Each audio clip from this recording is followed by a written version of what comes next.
Pop সম্রাট Michael জ্যাকসনের জীবন নিয়ে আসছে বহুল প্রতীক্ষিত সিনেমা মাইকেল। তবে মুক্তির আগেই শুরু হয়েছে তীব্র বিতর্ক। অভিযোগ উঠেছে পর্দার আড়ালে ঢাকা পড়ছে পপ সম্রাটের জীবনের অন্ধকার অধ্যায় এবং শিশু যৌন নির্যাতনের অভিযোগগুলো। আইনি মারপ্যাঁচ নাকি ব্যবসায়িক কৌশল? কেন ইতিহাসের দায় মুক্তি চাইছে এই বায়োপিক?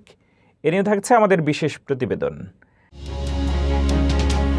আগামী ২৪ এপ্রিল প্রেক্ষাগৃহে মুক্তি পেতে যাচ্ছে পপ সম্রাট মাইকেল জ্যাকসনের বহুল প্রতীক্ষিত বায়োপিক মাইকেল। কিন্তু মুক্তির আগেই সিনেমাটি ঘিরে শুরু হয়েছে তীব্র বিতর্ক। জানা গেছে, সিনেমার শেষ ভাগের একটি বিশাল অংশ, যেখানে জ্যাকসনের বিরুদ্ধে ওঠা শিশু যৌন নির্যাতনের অভিযোগগুলো চিত্রায়িত হয়েছিল, তা পুরোপুরি বাদ দেওয়া হয়েছে। জ্যাকসন এস্টেটের আপত্তিতে এবং পুরনো কিছু আইনি মারপ্যাচের কারণে এই সেন্সরশিপ চালানো হয়েছে। রিপোর্ট অনুযায়ী ৯০-এর দশকের এক অভিযোগকারীর সঙ্গে জ্যাকসন এস্টেটের পুরনো চুক্তির একটি ধারা খুঁজে পাওয়া গেছে, যা সিনেমার পর্দায় সেই ঘটনা দেখানোর পথে আইনি বাধা তৈরি করেছে। ফলে সিনেমার টিম প্রায় $১৫ মিলিয়ন খরচ করে নতুন করে শুটিং করেছে। সমালোচকদের মতে এটি কেবল আইনি জটিলতা নয়, বরং একটি ব্যবসায়িক কৌশল। কারণ পেডোফিলিয়ার মতো গুরুতর বিষয় সিনেমার টিকিট বিক্রি বা স্পটিফাই স্ট্রিম বাড়াতে সাহায্য করবে না। পরিচালক সম্ভবত একটি গ্ল্যামারাস ও পরিচ্ছন্ন ছবি উপহার দিতে চাইছেন, যা দর্শকদের নস্টালজিয়াকে পুঁজি করবে।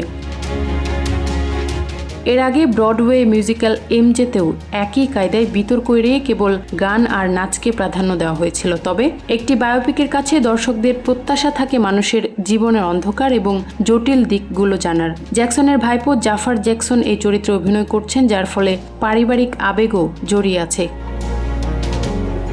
কিন্তু সত্যকে ধামাচাপা দিয়ে তৈরি এই হাজিওগ্রাফি বা মহিমা কীর্তন কি দর্শকদের মন জয় করতে পারবে? মাইকেল জ্যাকসনের গান সন্দেহাতীতভাবে কালোত্তীর্ণ এবং চমৎকার, কিন্তু একজন শিল্পীর ইতিহাস থেকে তার জীবনের কালো অধ্যায়গুলো পুরোপুরি মুছে ফেলা কি সঠিক? ইতিহাসকে এভাবে সাদা করার চেষ্টা হয়তো সিনেমাটিকে ব্যবসায়িক সাফল্য দেবে, কিন্তু সাংবাদিক ও সমালোচকদের তীক্ষ্ণ প্রশ্ন থেকে এটি রেহাই পাবে না।